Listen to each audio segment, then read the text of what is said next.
estamos de novo.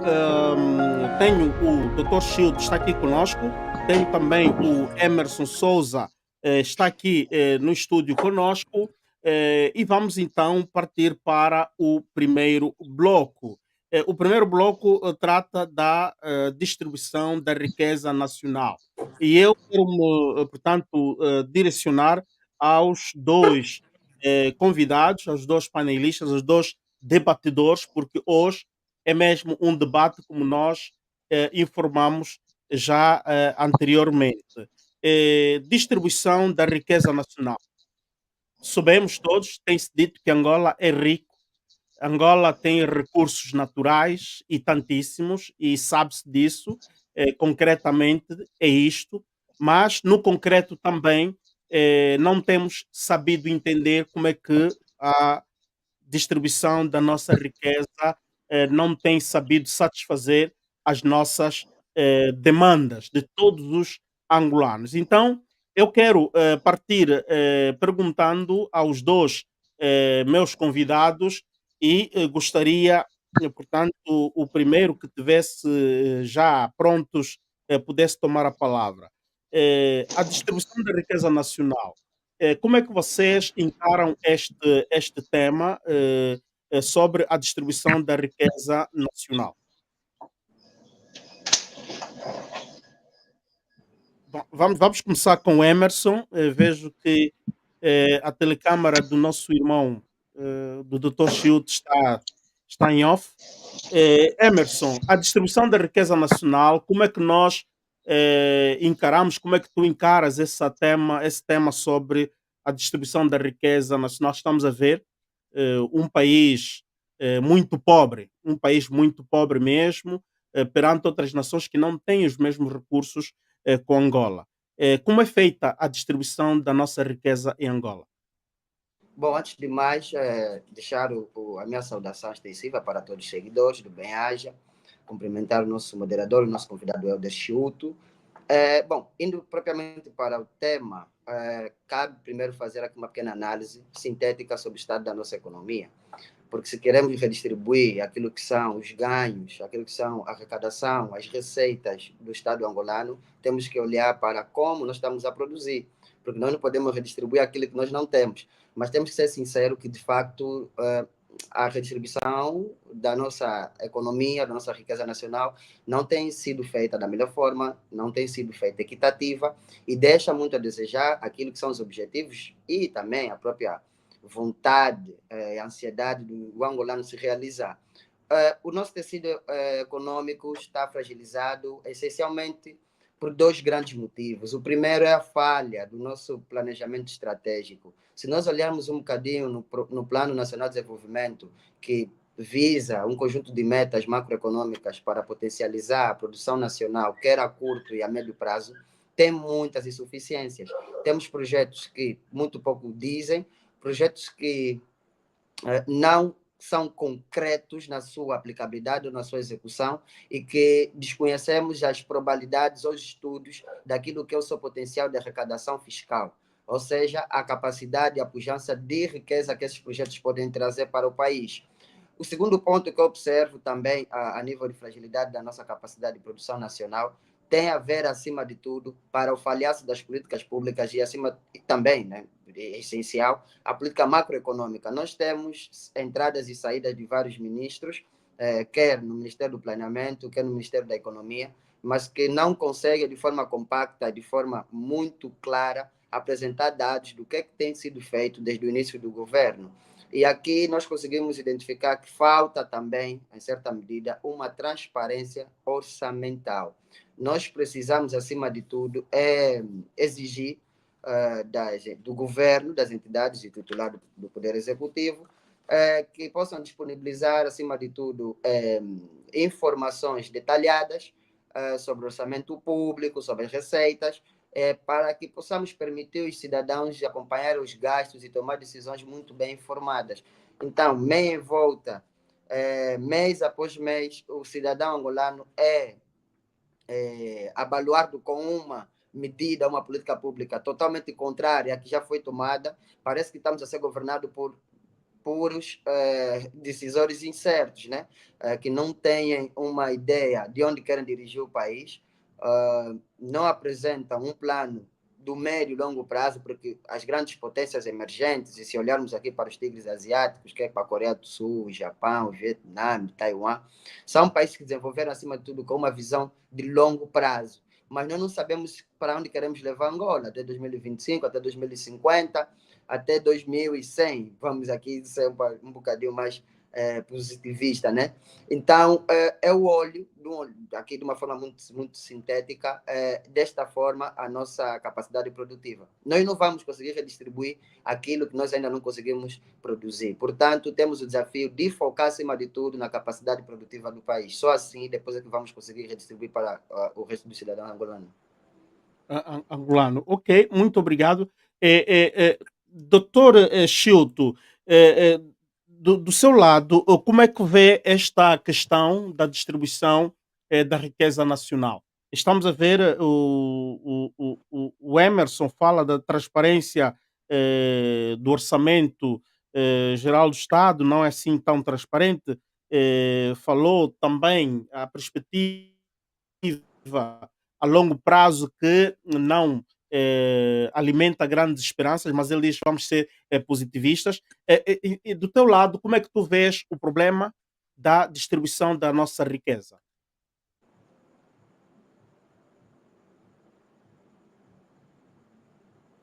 Está com o microfone desligado? Pois, ok. Muito obrigado, meu ilustre irmão e compatriota. E, desde já aqui fazendo uso do poder da palavra no que tange o tema em análise, eu tenho aqui a sublinhar o seguinte, de forma telegráfica. Bem, a pergunta é direta e eu devo ser o mais pragmático possível. Eu olho da forma mais desolante possível, porque a mim, pessoalmente, indigna-me e repugna-me saber que nós temos um país como Angola, muito rico em matéria de recursos naturais, minerais e outros que podemos aqui arrolar, mas que, lamentavelmente, do ponto de vista da redistribuição dessas rendas nacionais, desses recursos nacionais, desses bens das repúblicas, não há na prática, efetivamente, uma redistribuição igualitária, equitativa, proporcional, justa, imparcial, e um tanto quanto, salutar no que tem a ver com aquilo que são os princípios, sobretudo no âmbito da administração pública, da prossecução, da satisfação das necessidades coletivas. Bem, infelizmente parece que só um pequeno grupo da oligarquia político-governativa é que tem usufruído, tem tirado vantagem, benefícios dessas rendas, e que a maioria esmagadora de angolano, sobretudo a maioria pobre, porque são a maioria em grande escala, não são tidos, na prática não são achados. Mas se nós olharmos para aquilo que dispõe a própria Constituição da República de Angola, nos termos da norma do artigo 90, no capítulo da Justiça Social, nós vamos perceber que, dentre os estratos sociais, os grupos mais privilegiados são os mais desfavorecidos, são os menos capazes. Portanto, é isso que a Constituição salvaguarda, quer nos termos desta norma, quer aqui articulado a norma do artigo 21, no capítulo das tarefas fundamentais do Estado, a linha D, fala precisamente que deve-se dar maior primazia aos grupos populacionais mais desfavorecidos. Bom, mas, infelizmente, não é isso que ocorre, porque, se olhar, há uma desigualdade social, socioeconômica muito alta, muito gritante. É verdade que em qualquer sociedade existem desigualdades, mas, como já dizia Aristóteles, que em qualquer Estado que a maioria da sua população for constituída maioritariamente por indivíduos da classe intermédia, há maior probabilidade de se promover o equilíbrio no que tem a ver com a justiça social. E nós vivemos como se tivéssemos, fôssemos pedinte a mendigar o pão, a sussurrar, como se no deserto estivéssemos sem água, sem um pão para comer, numa terra que mana leite e mel, e tem tudo efetivamente para dar certo, porque Deus abençoou este país de forma exponencial, Bom, o que é que justifica que o povo viva de forma desastrosamente miserável? Então, nós somos ricamente miseráveis. Mas eu começo a pensar, a dado momento, que a nossa maior pobreza é a pobreza do caráter, é a pobreza da mentalidade, é a pobreza da personalidade, é a pobreza do não saber, da falta de amor à pátria e de amor aos angolanos. É a pobreza, se calhar, da falta, de vocação para governar. Porque, na realidade, se haver boa vontade política, e eu volto a reiterar que, no meu ponto de vista, Angola não precisa de muita coisa. O que precisa, se calhar, nós vivemos em um tipo de crise de lideranças políticas com poder de decisão para que, de forma justa, possa promover o bem-estar da sociedade, possa promover a harmonia efetiva no que tem a ver com a redistribuição da renda pública nacional entre os angolanos, porque não deve existir mais angolano do que outros angolanos. Portanto, essa discrepância ou esta tendência discriminatória de tratar os angolanos iguais como fossem pessoas desiguais é muito grave. Muito grave, tão grave que, se ver bem, lamentavelmente, mesmo a forma de exercer cargos de alta responsabilidade política, não há declaração de bens. Você não sabe com quanto é que aquele agente público ou servidor público entrou nos seus cofres, com quanto é que entrou para exercer uma função política e com quanto é que ele sai. Se não há declaração de bens, há muita probabilidade de haver enriquecimento sem causa, ilícito sem causa, acumulação primitiva de capital e, naturalmente, vai concorrer com o surrupiamento daquilo que tem a ver com a renda pública nacional, porque não há controle, não há expensão, não há fiscalização e, naturalmente, há muita probabilidade de haver roubadilhas. Ora, mas é lamentável, porque nada justifica que, enquanto angolano, num país que mana leite e mel, eu tenho ainda problema de água potável, eu tenho ainda problema de falta de luz elétrica, eu tenho problema de mobilidade, porque não há uma exiguidade terrivelmente visível do ponto de vista, por exemplo, dos serviços de transportes públicos. Ora, para não falar do saneamento básico.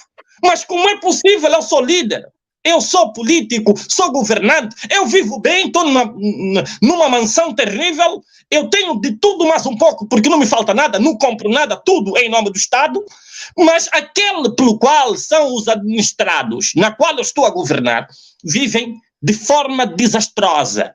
O que é que está em falta? Não vale a pena dar muita volta. É só ver qual é o nível da qualidade de vida socioeconômica de que nós vivenciamos. É só ver, se olhar para o nível da qualidade socioeconômica de como vivemos, vai saber que não há justiça na redistribuição da renda pública nacional. Ok. Não há justiça na distribuição da renda nacional. Emerson, não sei se tem algo para contrapor portanto, a fotografia que nos traz o Dr. Chiuto. Caso não, eu tenho uma outra pergunta a inserir sempre dentro deste quesito. Emerson. Está à vontade, pode colocar e vou fazer Portanto, sim, a pergunta que eu trago para sempre para vocês os dois, para os meus convidados, ouvimos aqui o Dr. Chiuto falou muita coisa interessante, trouxe muitas criticidades na incapacidade de quem governa saber redistribuir a renda nacional. Portanto, existe muita discrepância no usufruto destes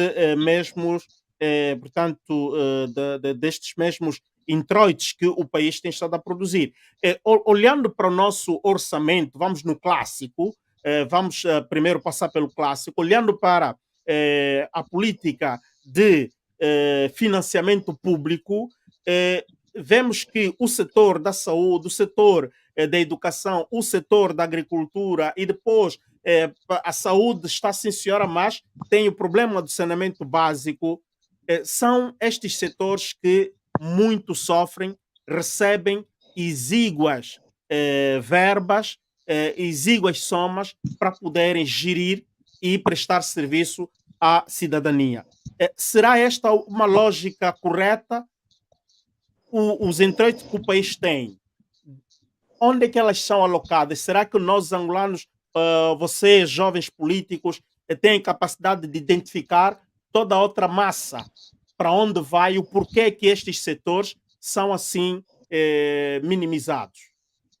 Bom, na minha perspectiva, Álvaro, o que falta, e vou voltar a frisar, é um planeamento estratégico. Porque nós não podemos admirar como é possível que nós tenhamos países na região da SADC que cumprem, se comprometeram a cumprir, como Angola se comprometeu, um conjunto de metas orçamentais para os setores da educação e da saúde, que deve rondar os 13%. E nós ainda não chegamos nesse nível. Somos o único país da região que não cabimentou ainda o orçamento da saúde e da educação aos 13%. Primeiro ponto. Segundo ponto tem a ver com as próprias metas das ODS da ONU, os Objetivos de Desenvolvimento Sustentável.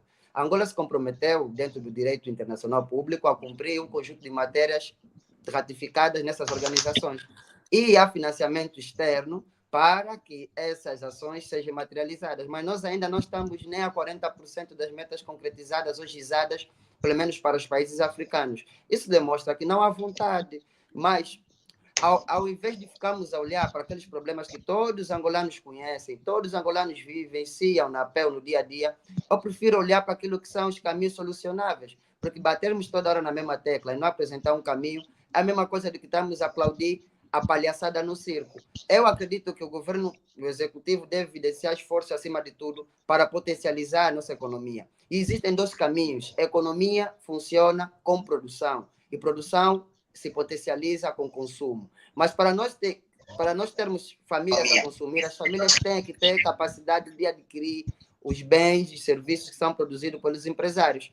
E o que nós temos estado a denotar é que aquela classe que poderíamos dizer que estava a chegar ou alcançar aquilo que identificamos na sociologia como a classe média baixa, a classe média alta, infelizmente está cada vez mais asfixiada. Aquele que teve acesso a um crédito para poder abrir a sua empresa, para poder exportar ou para poder importar um conjunto de produtos e comercializar no nosso país, hoje já se vê asfixiado, bloqueado, limitado com aquilo que é a própria política fiscal e monetária do Banco Nacional de Angola.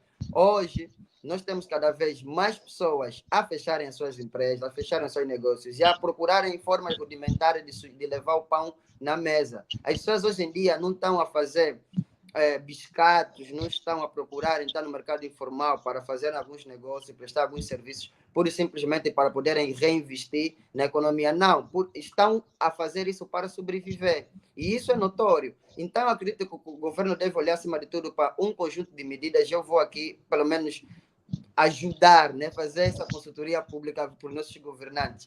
Eu acredito que deve olhar, acima de tudo, para diversificação da receita pública, investir em setores não dependentes dos recursos naturais. Nós sabemos que nós somos dependentes de uma commodity, e essa commodity é o petróleo. E o petróleo não é... Nós não temos o monopólio da pauta ou da fixação do preço do petróleo no mercado internacional. Logo, o produto que nós queremos comercializar no sistema internacional, nos mercados internacionais, não é definido por nós. Isso já é um grande problema. Estamos a depender do nosso orçamento geral do Estado de uma commodity. Já era tempo de alcançarmos então a economia diversificada. Mas temos sempre o erro de achar que a diversificação da economia é um fim. Não, mas é um meio para termos uma economia estável. E aqui entra como investimento na tecnologia, nos serviços, indústrias criativas, para servir, acima de tudo, ou para evitar aquilo que é a vulnerabilidade econômica que nós temos hoje. O governo precisa de dinheiro para fechar as contas públicas, para pagar a dívida pública, tem de mexer no bolso do cidadão, tem que tirar a subvenção dos combustíveis que poderão afetar toda a cadeia de suplemento do dia a dia do cidadão. O combustível vai subir, o táxi vai subir, consequentemente os produtos da cesta básica também vão subir. Uma outra dica poderia ser olharmos para o IVA. O IVA, quando foi implementado em Angola, foi implementado de forma bruta. Nenhum país subdesenvolvido consegue implementar essa arrecadação de valor acrescentado, acrescido para o cidadão acima dos 10%. Não é recomendável para ninguém, mas o nosso governo fez ouvidos de mercador e aplicou 14%. A UNITA apresentou a proposta para 6%. Hoje, dá-se razão à UNITA e o governo recuou e baixou para 6%. Mas eu vou mais longe. Por que nos produtos da cesta básica não coloquemos uma isenção do IVA? Teríamos pelo menos a garantir que esses serviços, esses produtos que são produzidos em Angola, consigam competir com aqueles que são ou foram sempre importados. Isso para quê? Para salvaguardar pelo menos a soberania alimentar das nossas famílias. Um outro ponto tem a ver também com o lado do próprio empresariado. Quando o governo apresenta a proposta de que vai criar 400 postos de emprego, o governo não pode olhar para o Estado. Nós temos um Estado obeso, a nossa administração pública é obesa, come muito dinheiro com os salários e é ineficiente, é pesada gastarmos bilhões de dólares a pagar salários para um organismo que não é eficiente, é burocrático, é pesado e não tem margem de produtividade suficiente para sustentar a nossa economia. Então, devemos olhar para os postos de emprego que são produzidos pelo setor privado. E para nós termos, pelo menos aqui um setor privado pujante, que possa reacordar, redistribuir, né, com os empregos, com os lucros, que depois vão ser redistribuídos entre os seus colaboradores, seus sócios, e também poder investir naquilo que é a sua responsabilidade social, não é? Porque as empresas têm esse lado.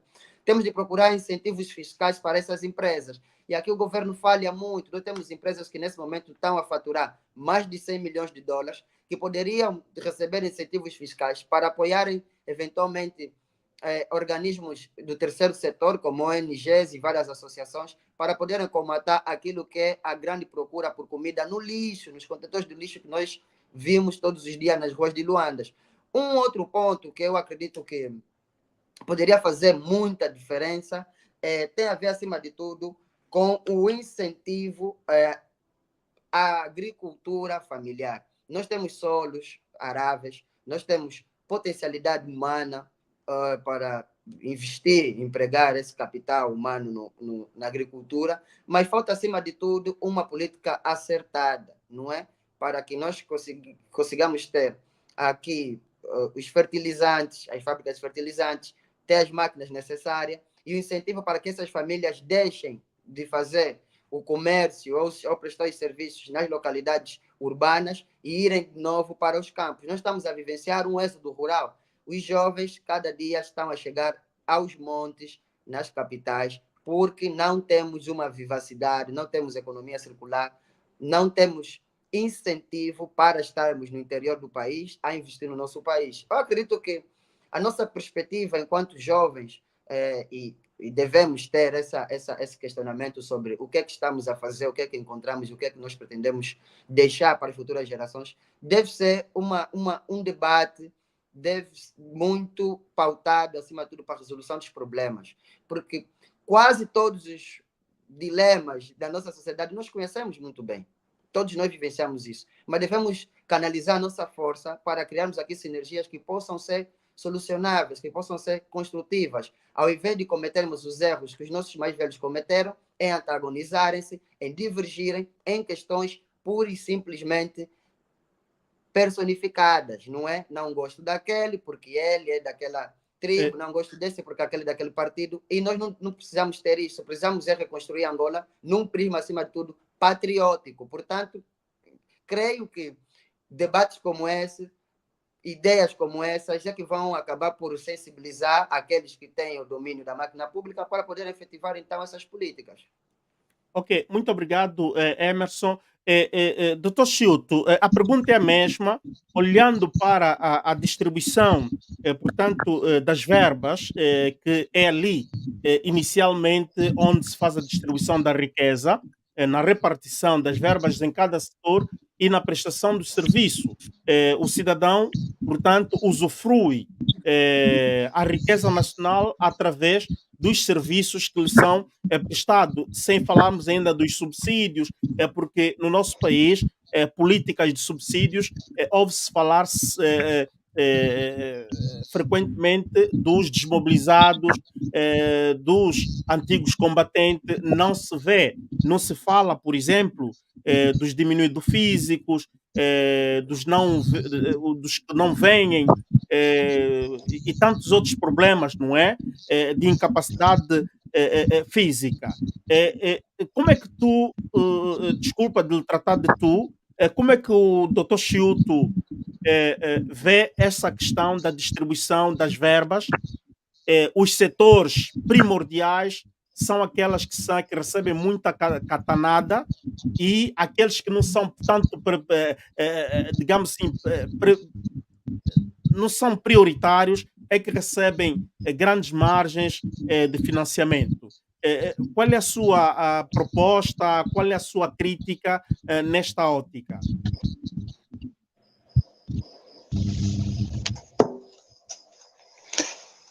Eu gostava que pudesse só, por gentileza, repetir esse último pormenor, porque acho que alguma coisa escapou-me e não consegui obter devidamente o que quer que se responda. Sim, eu perguntava, na distribuição do Orçamento Geral do Estado, existem setores, aqueles primordiais como agricultura, educação, saúde, elas recebem uma fatia muito exígua. E a parte, não é, restante, que é a maior, não conseguimos identificar de facto onde vai. O porquê que estes setores primordiais continuam a receber o ínfimo. E que propostas tens, que críticas adicionais tens a fazer? Olha, meu ilustre irmão, primeiro dizer que fica à vontade de me tratar como quiser, meu irmão. Não há problema nisso. Tu, para mim, não é falta de respeito alguma. Pode ficar à vontade, mano. Esse problema, às vezes, dos títulos é que nos deixa vaidoso e está a fazer o país caminhar para uma decadência permanente. Se olhar, os que dilapidam, surrupiam e se locupletam do erário público são pessoas chamadas de doutores com fato e gravata, que lamentavelmente têm muito prazer em se tornar rico no desinteresse da maioria esmagadora do angolano. Ora, mas indo para a questão que me coloca, eu começo por dizer o seguinte: é preciso não desmerecer a potencialidade ou a capacidade desses atores, dos nossos atores políticos que exercem cargos de governante, que têm, porque por maioria de razão, eles têm mais de... Agora, o partido que sustenta o governo, sobretudo o MPLA, vai fazer 50 anos de poder. Ora, uma pessoa que faz 50 anos de idade não é um bebê, não é uma criança. Tem experiência suficiente, tem capacidade de dar resposta às situações, quer dizer, presume-se, até prova o contrário, que é uma pessoa idônea, é uma pessoa madura, é uma pessoa com um leque de experiência muito forte. A questão que se coloca aí, então, se tem todo esse leque de experiência, o que está em falta? Por que demonstra muita insuficiência, exorbitante incapacidade de executoriedade dos seus projetos de governo, os projetos de sociedade, num plano prático para tornar executível para a vida substancial dos angolanos no seu todo. Então aqui vamos nós pensar que só falta é vontade política efetiva. Porque querer é poder, e quem quer, com muita resiliência e determinada fé, ele consegue chegar até onde quiser. Ora, o que eu quero dizer com isso é que se não há aqui um plano estratégico operacional de procurar priorizar, sobretudo aqueles setores mais sensíveis, e que muito a pouco entra na prática a vida em sociedade dos cidadãos, é porque efetivamente não há interesse político para tornar funcionável a máquina. Ora, em qualquer parte do mundo, qualquer governante que se preze, imbuído do espírito de vá lá, patriótico, fica melhor, porque estou aqui a falar de angolanidade, no nosso caso em concreto, ele não pensa duas vezes para priorizar expressivamente aqueles setores que mais afligem e que, por maioria de razão, são os setores mais consumíveis, de maior procura, com maior demanda do cidadão. Saúde, educação, situação habitacional, etc, etc. Bom, porque para onde vai o volume de valores que são deduzidos do Orçamento Geral do Estado? Se nesses setores prioritários não se justifica a maior alocação, então é preciso olhar para o contexto. O que nós achamos, e parece que o nosso companheiro de painel, quando fazia a sua locução, dizia que nós temos que começar, mais do que criticar, é trazer propostas de soluções. Meu caro, o partido que sustenta o governo, salvo o melhor entendimento, é daqueles que têm o melhor projeto de sociedade política.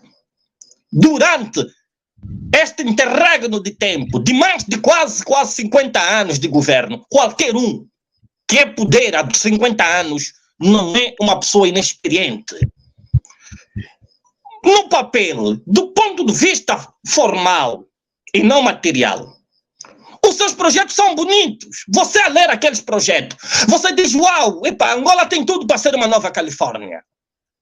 Mas depois, quando vamos para o plano prático, não há executoriedade. Por quê? Não vale a pena a gente falar muito português bonito. Nós somos impotentes para executar na prática os projetos de sociedade político-governativo que pudessem, na plenitude, tornar possível minimizar o sofrimento do povo. Porque o que é que basta, o que é que falta para haver equitatividade da redistribuição da renda pública?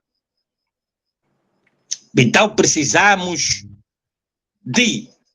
Porque não basta só querer ser político, é preciso saber se tem a essência de ser um bom político. É preciso saber se tem vocação para ser um bom político. Porque o político tem que ser, antes de tudo, humano. E é o humanismo que falta a nível da política nacional. É o humanismo que falta a nível da política nacional. Porque se tu não fores capaz de mergulhar na dor do teu próximo, fazer do problema do outro o seu problema, colocar-se no seu lugar, porque quem gostaria dentre nós viver nas cabanas de chapa aqui ao lado do Zango, que nós temos cá em Luanda, para não dizer em províncias mais equidistantes, que vivem nas casas de pau a pique, nas cabanas de adobo, nas casas de chapa, outras de capim, e que naturalmente, sobrevivem, subsistem, da pior forma possível, mas subsistem. Qual é o governante que, em sentido material, gostaria de estar naquelas condições? E se ele não gostaria de estar, por que que ele permite que aquele cidadão, que é seu irmão, seu compatriota, filho do mesmo pai, da mesma mãe Angola, esteja lá, atrolado aquele sofrimento permanente? Falta humanismo, falta mudança de mentalidade, porque hoje, se você reparar, defende-se mais interesse político partidocrático do que o interesse superior da nação. Hoje essa luta titânica desenfreada entre quem é melhor, quem não é melhor, é isso que está a tornar desgraçável esse país. Lamentavelmente também é mas acho que se não fosse Tomás Hobbes, talvez fosse há um bom ator, um bom pensólogo, filósofo, que dizia dos riscos da democracia. O homem falava dos riscos da democracia. E essa questão do multipartidarismo tem suas vantagens, mas também tem desvantagens terríveis. E uma delas é essa. É a luta terrível, titânica, desenfreada, desleal entre os vários movimentos políticos. Porque quando se suplanta, se sobrepõe o interesse do partido de cima do interesse da nação, então essa nação acaba está constantemente em ameaças de não progredir, de não prosperar. Por isso é que este problema de que você é líder partidário e é concomitantemente também líder do país, isso é grave, dá sempre conflitos de interesse na prática. É o que temos notado. Porque depois, como dizia Jesus Cristo, um cão não pode ter dois senhores. A qualquer momento vai ter que aborrecer um deles para agradar o outro. E chega um momento que você tem que decidir se está do lado do partido ou do lado do país. Claro, pode passar pelo crivo do apuramento de uma lista para chegar ao cadeirão máximo, mas tão logo é indigitado nessas funções, tem que cessar funções a nível do partido para não dar conflito de interesse. E são variedíssimas vezes que temos visto repetidamente haver conflitos de interesse. Enquanto não se excomungar este sistema bicefálico de poderes, naturalmente que não vai ser possível. Não vai ser possível termos um líder que, de facto, olha para os angolanos sem diferença de cor, de raça, de tribo, de origem, de qualquer que seja a situação, e dizer, eu vim para servir. Porque o servidor público não é chefe, é empregado do povo. O soberano é o povo. Como é que eu sou o soberano, sou o patrão de quem me serve? Eu vivo na masmorra, na miséria, e quem está a servir está na bigórdia. Agora repara, estamos a falar da justa redistribuição. Para terminar aqui. Sim. Por isso é que eu andei a fazer, e aqui subscrevo integralmente, críticas construtivas aos nossos irmãos deputados. Por quê? Porque eles não podem se deixar adormecer, muito menos amordaçar. Poderão estar a concorrer para um ato de corrupção indireta institucional. Quando você é deputado, que diz estar a representar o povo, aceita receber um carro nesta fase, neste contexto terrivelmente catastrófico, em que o atual quadro é extremamente indigente, a pobreza é visível, com crianças ao relento, fora do sistema de ensino, de saúde, de educação, do que quer que seja. Um carro avaliado em mais de 100 milhões de kwanza. Qual é a diferença em que vai existir na prática entre esse deputado e os membros do executivo? Porque, repara, na prática, o executivo vai dizer, tal igual conforme estou a lhe dizer. Nós até somos inquilino, enquanto executivo, somos prestador de serviço. Nós, a qualquer momento, podemos ser retirados, removidos do cargo. Mas vocês são aqueles que dizem representar efetivamente o povo. Vocês são o povo, por excelência, em sentido formal. Ora, qual é a diferença em que é entre nós? Nós recebemos carros milionários, com orçamentos milionários, vocês recebem. Nós recebemos subsídios milionários, vocês recebem. Nós nos tratamos nas unidades sanitárias de maior referência nacional, vocês também o fazem. Nós temos a possibilidade de nos tratar fora, vocês também têm. Quer dizer, você repara que não há diferença na prática. Tinha que haver um espírito de abnegável denegação para que, no entanto, serviço de pressão, de política de pressão, para dizer assim aos membros do executivo: ora, nós não podemos, vocês não podem nos arrolar ao problema com o povo, vocês querem nos trazer problema. Como é que vocês querem aprovar que se dê a nós, os deputados, enquanto representante formal do povo, carros orçados em mais desses valores, na qual vocês também recebem na prática? Vocês querem nos atrolar a um conflito permanente com o povo. Ora, enquanto o povo não tiver minimamente equilibrado a situação social e econômica do povo, nós nos denegamos de receber esses carros. Não é que não pode receber, mas que receba em valor mais humilde. Em valor mais humilde, que dá para garantir a mobilidade do deputado, de quem quer que seja. Agora, quando se vai num país, como dizia a música do amigo Brigadeiro deste pacote, país sujo. Num país, você está a andar, é luxo na miséria, você quer andar com um carro de porte de gama, de alto grito, de última geração, mas de cima da sujeira, de cima do lixo.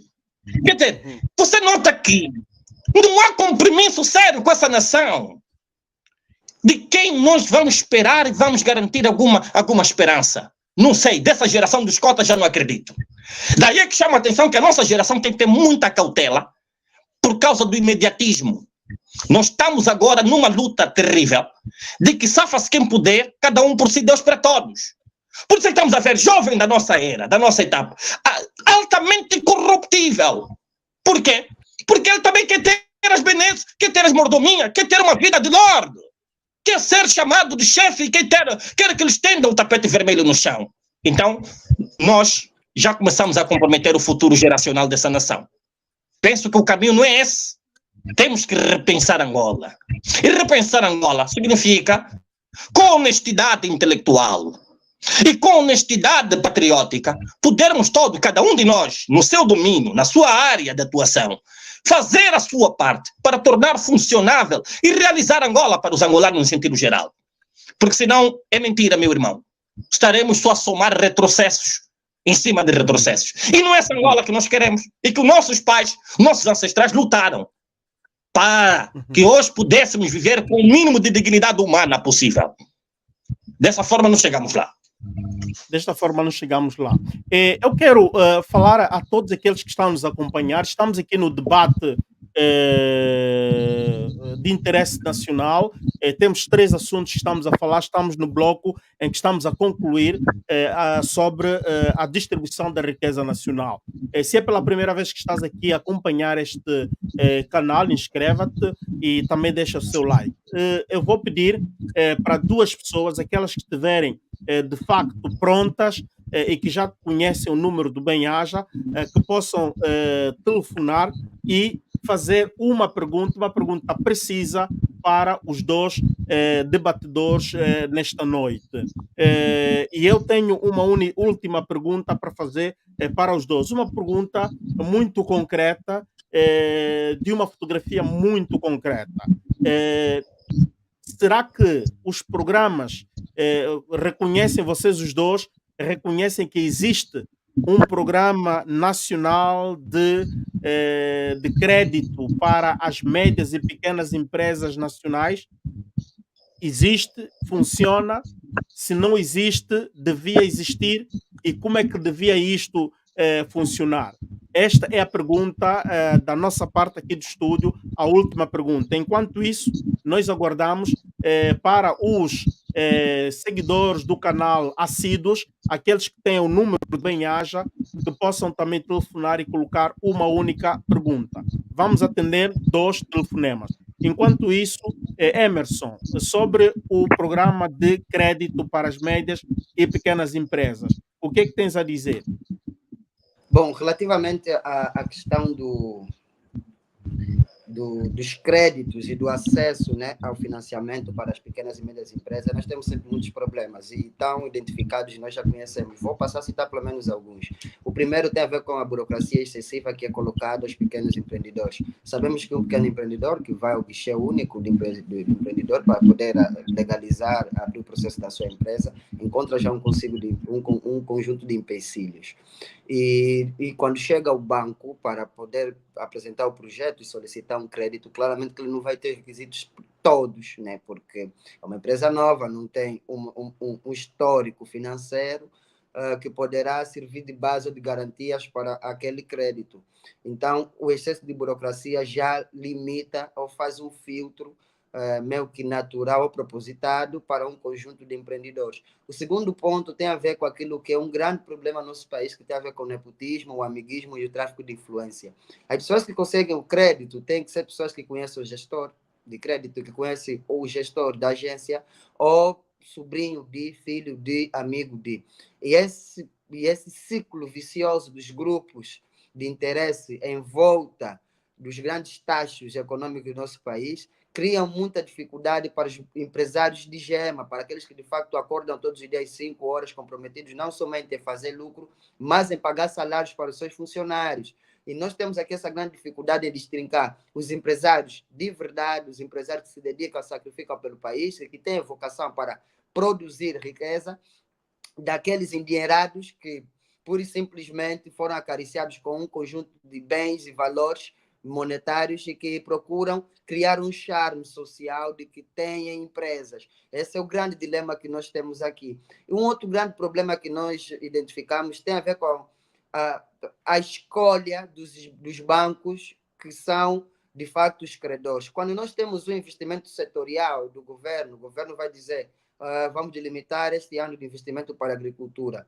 Os bancos que vão receber o dinheiro público para depois então fazer a gestão do crédito para as empresas, acaba por ser escolhido a dedo. Não obedece o critério da imparcialidade, nem muito menos daquilo que é o concurso público. Nós temos estado a observar desde o princípio do primeiro mandato do presidente João Lourenço, muitas adjudicações diretas e um seletismo naquilo que são os bancos fornecedores dos créditos, dos programas de incentivo às empresas. A mesma coisa acontece com o grande choque de interesses, né, entre os ministros da tutela econômica, aqui na área do comércio, indústria, do próprio BNA, do Ministério das Finanças, do Ministério do Planeamento Econômico, com os bancos comerciais.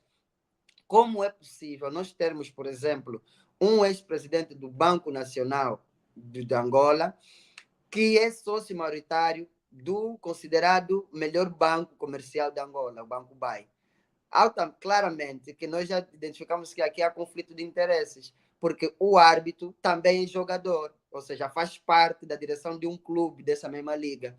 E nós todos sabemos perfeitamente que o Banco BAI é o banco que mais tem dólares, mais acesso a divisas teve. Então, houve um favorecimento claramente. E pior, vimos aquele que seria o árbitro, claramente numa posição de independente dentro daquilo que é o organismo econômico, financeiro do Estado, enquanto presidente do Banco Nacional de Angola, que passou agora para o governo, não é um cargo de responsabilidade política. Portanto, essa promiscuidade toda acaba por deixar aqui muitas questões em aberto. Os empresários devem ser acarinhados, mas, acima de tudo, devem ser incentivados, porque são esses que garantem não só a receita fiscal, em termos de tributação fiscal que nós temos no nosso país, mas também garantem postos de emprego. E essas pessoas devem ser acarinhadas, devem ser incentivadas. Mas, antes de terminar essa questão, eu gostaria de chamar a atenção para um ponto que o Helder Chilto levantou aqui relativamente à postura dos deputados. Bom, a deputação é um serviço de prestação soberana. Logo, eles estão dentro do quadro dos 3 órgãos de soberania. Nós temos o executivo, temos o legislativo e temos o judicial. As pessoas que representam a estrutura hierárquica desses 3 órgãos de soberania interagem não somente com as instituições locais, mas também com as instituições internacionais. Dentro dessas suas responsabilidades, eles têm também aquilo que é o dever de fazer acompanhamento daqueles que delegam o poder soberano. Estamos a falar aqui do povo, acompanhar a situação do povo, a vulnerabilidade, os problemas e como, de fato, a sociedade tem observado as políticas públicas que estão a ser apresentadas. Juntando a essas funções, temos também a própria função de legislar, que é criar e propor leis, mas também de fiscalizar os atos do executivo. Todos nós conhecemos aqui claramente as asfixias políticas e legislativas que nós temos na execução da fiscalidade dos atos do executivo. Todos nós sabemos disso. Atirarmos aos deputados, estaríamos a dar arma para quem deveríamos combater. Então, eu olho para 3 pontos. Os deputados, ao receberem os carros que são dados para o exercício das suas funções, para todos os deputados da bancada do MPLA, da bancada da UNITA, da bancada do PRS, da FNLA e do Partido Humanista de Angola, é para o exercício das suas funções. Porque se não tivessem esses bens para poder exercer as suas funções, claramente que teremos dificuldade de ver a representatividade desses deputados naquilo que é a sua visita de escutação das populações. Segundo ponto, exigimos que os deputados da UNITA não recebessem esses carros, ao invés de exigirmos de todos os deputados, porque eles são todos deputados, representantes do povo. Só um ponto de ordem, por favor. Espero que não introduza aquilo que eu não disse na sua abordagem, meu ilustre. Não particularize, disse que por introduziu favor, isso. não, por favor, não particularize os deputados endossando responsabilidade a deputados da UNITA ou de quem quer que seja. Nós estamos a falar dos deputados em sentido geral. Não mas particularize a deputado da UNITA. oposição. Não, meu irmão, com todo o respeito, não introduz o que eu não disse, porque a tendência é tentar manipular a informação e a narrativa. Eu assumo as minhas palavras, eu, desde sempre, quando faço a minha abordagem, eu falo dos deputados em sentido geral. Essa coisa de particularidade, cria quesilha, cria mal de entender. Sempre atirou-se aos deputados da UNITA. Já fez o não, em momento nenhum. Em momento nenhum, o filho. Em momento nenhum, eu atirei-me aos deputados da UNITA. É esse o problema de nós angolanos. É essa nossa mediocridade. É essa tendência de legalizar a injustiça que está fazendo com que esse país continua na merda. Não, desculpa, meu irmão. Não fala o que eu não disse. Faça a tua abordagem de acordo com o seu pensamento. Não manipula o que eu não disse. Não manipula, por favor, o que eu não disse. Eu assumo as minhas palavras. Não estou a falar de UNITA, não estou a falar de UNITA. E se tiver que falar de UNITA, posso falar se eu quiser. Posso falar se eu quiser, porque a UNITA vive do Orçamento Geral do Estado. A UNITA não é mais partido do que ninguém. Não me fala de UNITA, porque posso falar de UNITA, da MPLA, FNLA, qualquer um deles são sujeito da nossa avaliação popular. Por favor. Estamos a fazer essa análise, estamos aqui para isso. Por favor. Por favor. De ordem aceite, sem problema. Voltando então à minha abordagem. Exigimos à UNITA que não tivesse que receber esses carros, porque, de facto, a UNITA é a única esperança do povo. Porque se tivéssemos esperança no MPLA, também estaríamos a criticar que os deputados do MPLA recebessem esses carros.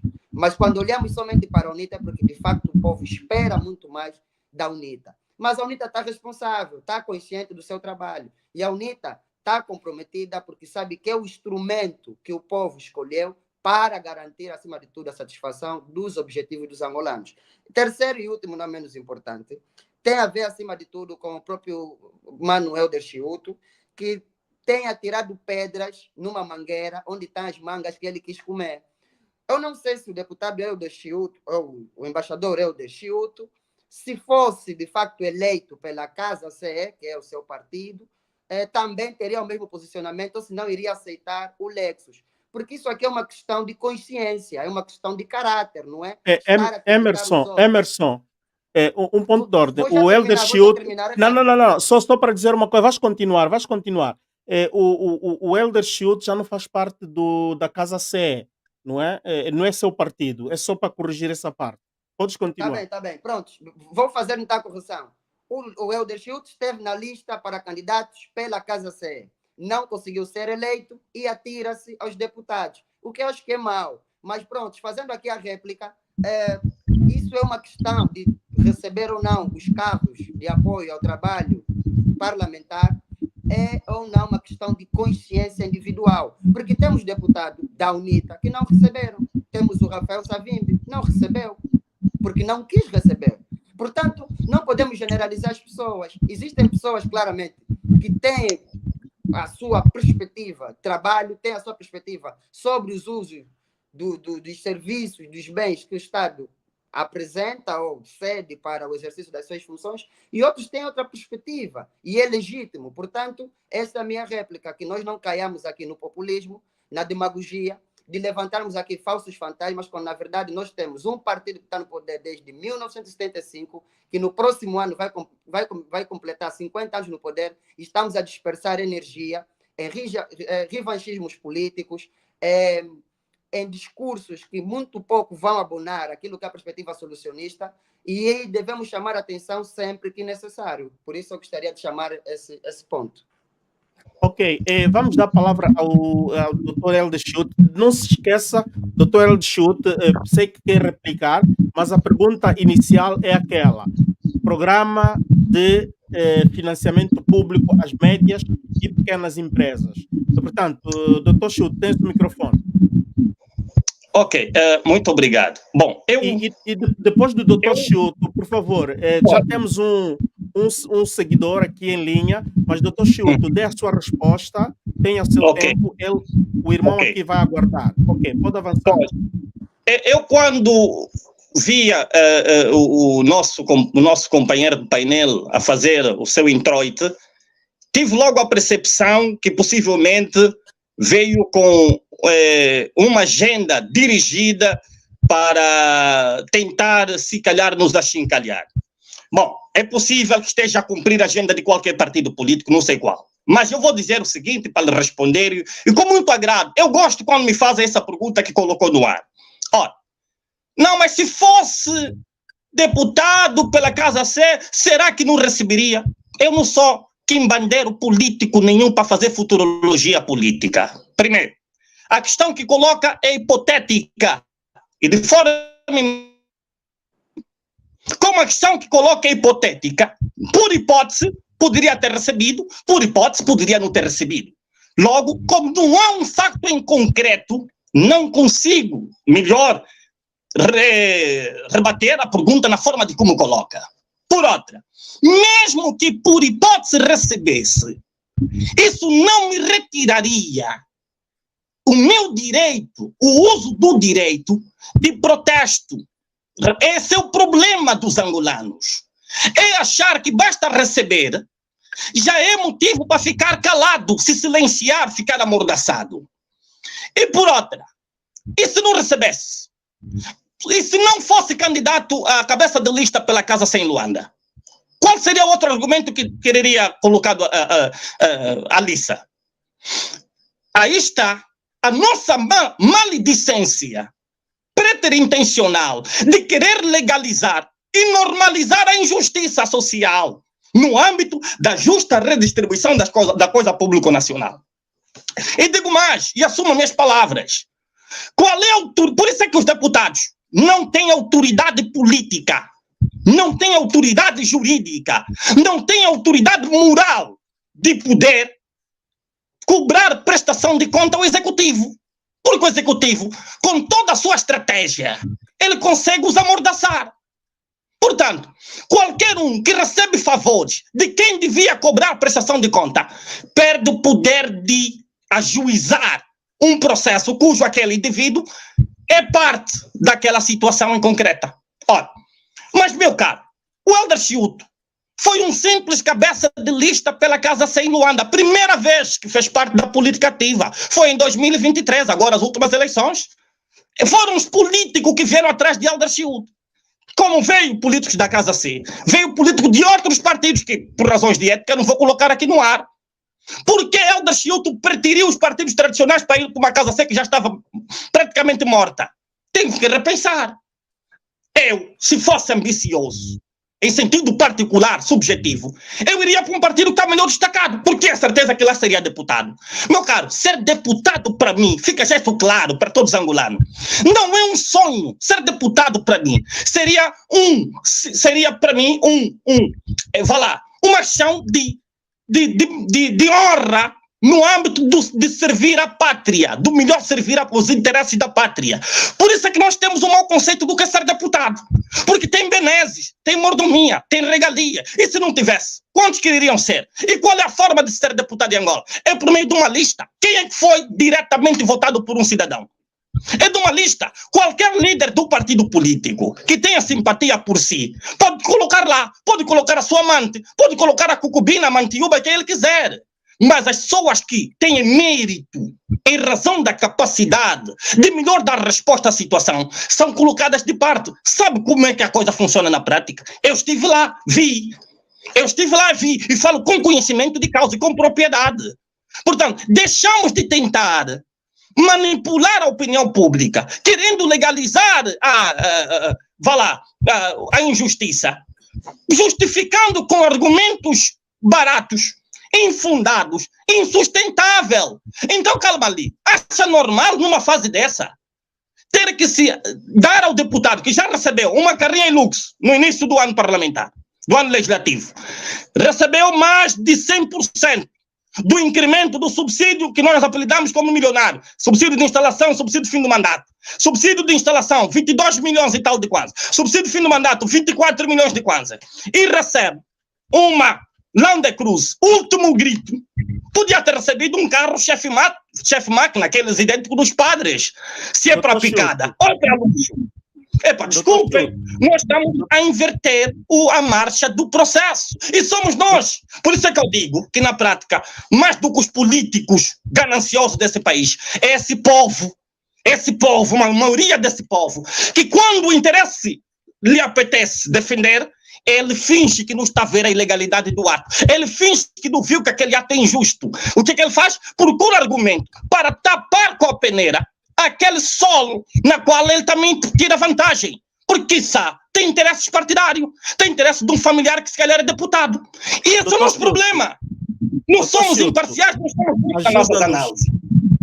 Ajuda-nos, doutor Chiuto, ajuda-nos a compreender aqui uma situação, já que tem estado muito atento aos benesses que os deputados oferem, não é? Consegues nos dizer na totalidade quanto é que um deputado no fim do ano, portanto, é cabimentado, quanto é que ele recebe do erário público? Meu irmão, é uma pergunta interessante.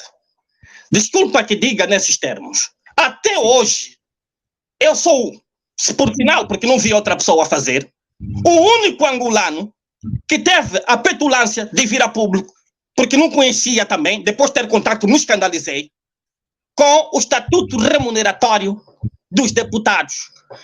Sabe por que aquele estatuto remuneratório, que traz mais de não sei quantas regalias, mordomias e benesses, não é declarado em numerário? Quanto é que na totalidade daria? Para não nos escandalizar. Então, o que eles fazem?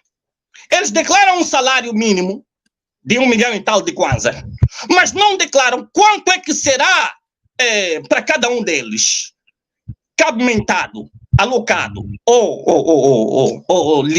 vá lá, em benefício deles, quanto lhe será dado, em razão do acumular das benesses. Repare, um estatuto remuneratório que dá a primazia dos filhos do deputado viverem com dignidade. Estende-se ao pai dele, à mãe dele, às mulheres dele e os filhos dele. Você, meu irmão angolano, que lhe colocou lá, teu filho não tem direito, você próprio não tem direito, seu pai não tem direito, e você acha isso normal? Quer dizer, mas é previsto. Doutor, aqui disse uma coisa muito interessante. Um minuto. Disse uma coisa interessante que gostaria de que esclarecesse um pouco. É previsto também para as segundas mulheres benesses? É assim, falas dos cônjuges. Presume-se que o cônjuge é aquele que é aquela mulher casada. Presume-se. Até para você. Mas fala dos filhos. Todos os filhos menores têm direito a ter subsídios e têm direito de fazer tratamento nas melhores clínicas desse país. Têm direito a passaporte diplomático, só para te dar aqui em síntese. Todos os filhos até 25 anos de idade, que ainda não trabalham, também têm direito de receber essa dotação que eu estou aqui a dizer. Por quê?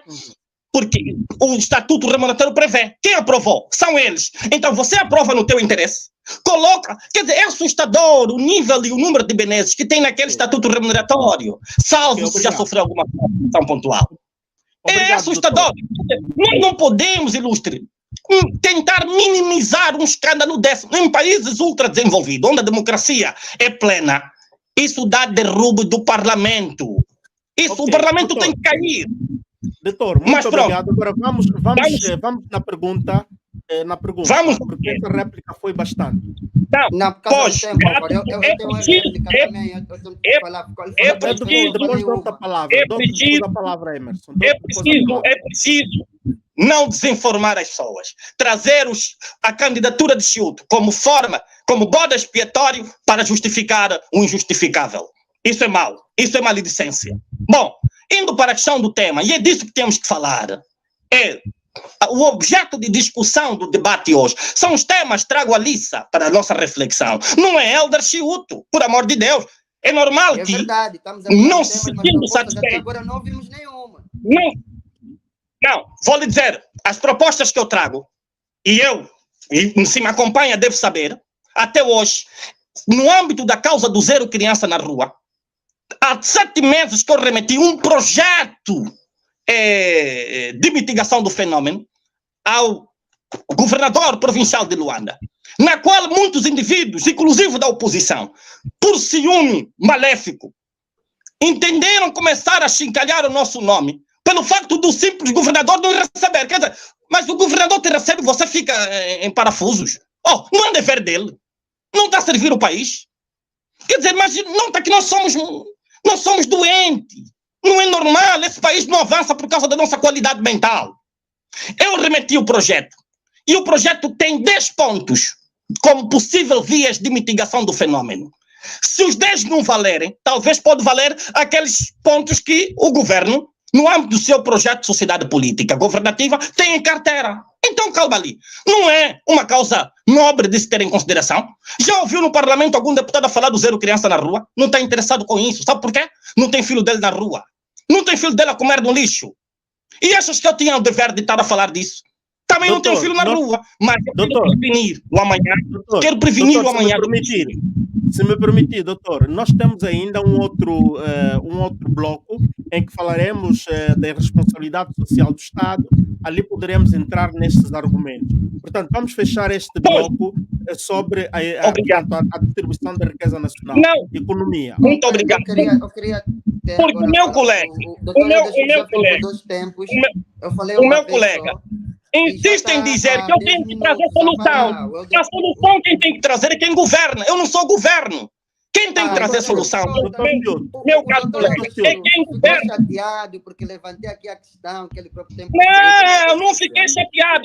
Eu preciso de responder ao também críticas, é muito normal. Não, eu não estou chateado. Eu só preciso é de aclarar. No final do dia, muito bem do Estatuto eu vou ter que fechar o microfone dos dois para podermos... benesses, né? Mas pronto, deixa-me falar agora porque eu não interrompi. Não, Emerson, um minuto, não é? Por favor. Não, doutor Chilton. O moderador, Sim, doutor Chilton, um minuto, vamos por calma. Eu estou aqui para dar tempo e palavra a todos os dois. Quero pedir, pura e simplesmente, para sermos sucintos nas respostas. Doutor Chilton, desta vez vamos reconhecer que excedeu o tempo, já está há 10 minutos a falar e não tocou ainda na pergunta primordial. Portanto, eu vou lhe pedir para ir na pergunta primordial, para darmos também tempo ao Emerson replicar e vamos passar para a pergunta do ouvinte que está aqui há 10 minutos à espera em linha. Doutor Chilton, por favor, tem a palavra. Obrigado.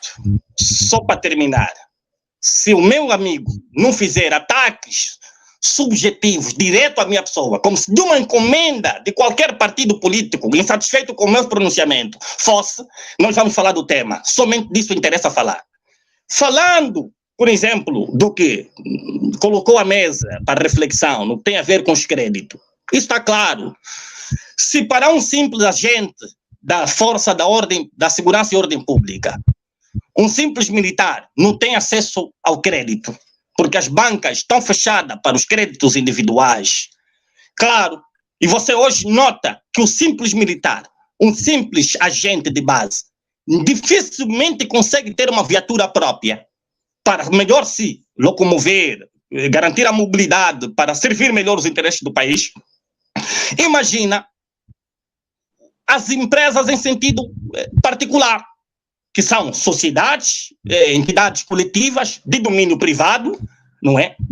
Mas qual será o interesse que teria as bancas para financiar essas pequenas e microempresas?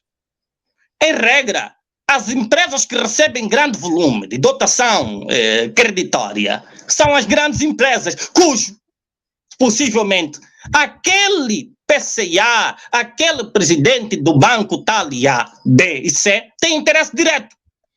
Portanto, lamentavelmente, eu, se fosse estrangeiro, e aqui é uma crítica construtiva, teria muita dificuldade de investir em Angola. Embora o atual governo, na pessoa do titular do Poder Executivo, terá feito muita digressão internacional para captar novos investidores, para tentarem ajudar a maximizar a economia nacional.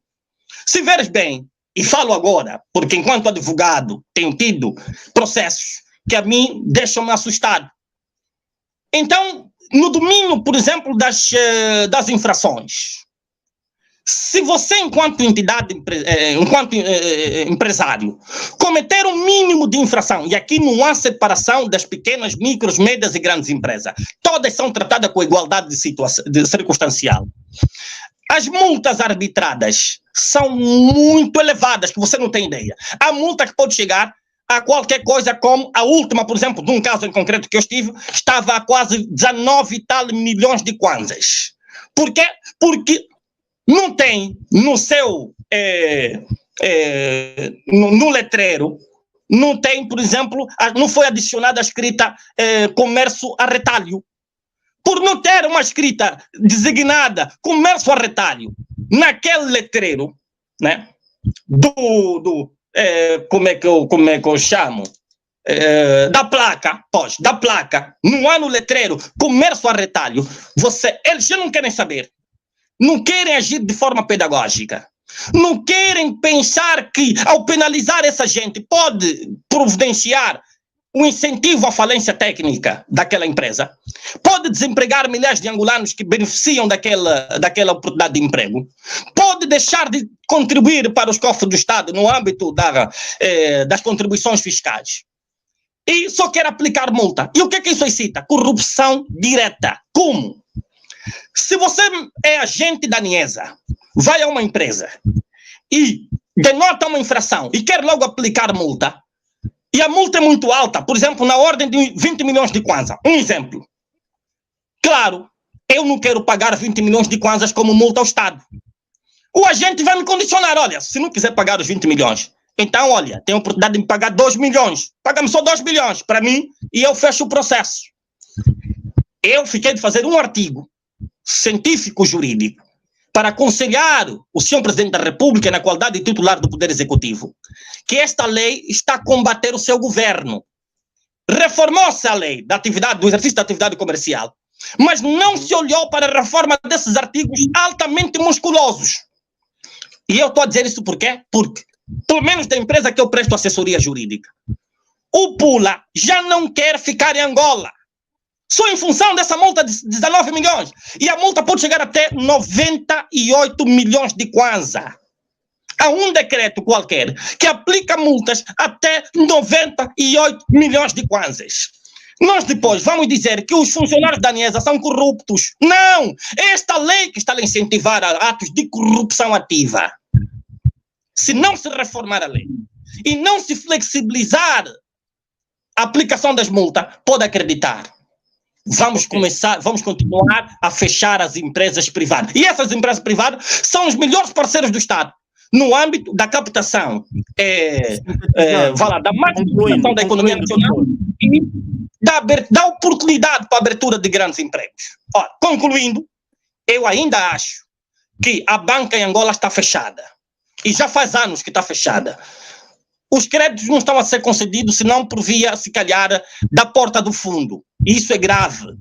Porque um país que vive de créditos, por exemplo, a nível, para terminar aqui, a Europa vive disso, os países do primeiro mundo vivem disso. Você não sente que está a sofrer amargamente, porque você vai pagando, a título de renda resolúvel, os serviços que o Estado vai prestar para si, os bens que você vai recebendo, você vai pagando paulatinamente e com um tempo de demora muito alto para permitir que você não sinta na pele e no osso o sofrimento do desconto que o banco vai lhe efetuar. Bom, como ainda não temos essa inteligência político-governativa para aplicar no nosso mercado nacional, lamentavelmente vamos continuar a somar retrocessos. Muito obrigado. Muito obrigado, Dr. Chiuto. Emerson, esteja pronto para a sua réplica, não sei se está pronto, e quero recordar a todos, tem alguém em linha aqui que está à espera há mais de 26 minutos. Emerson, quer replicar-se muito sinteticamente? Bom, por respeito ao nosso internauta que já está à espera por esse tempo, eu vou preferir ouvir a intervenção do nosso internauta e depois eu vou colecionar os 10 minutos e mais a resposta. Vamos gerir. Mas eu respondo sempre às questões que o Álvaro coloca e estou sempre atento a isto. Mas vamos gerir. juntar. para não deixar muito Ok. tempo à espera, né? Vou Sim, deixar sim, sim, que sim. faça já a pergunta. Muito obrigado de sua parte, muito cortês.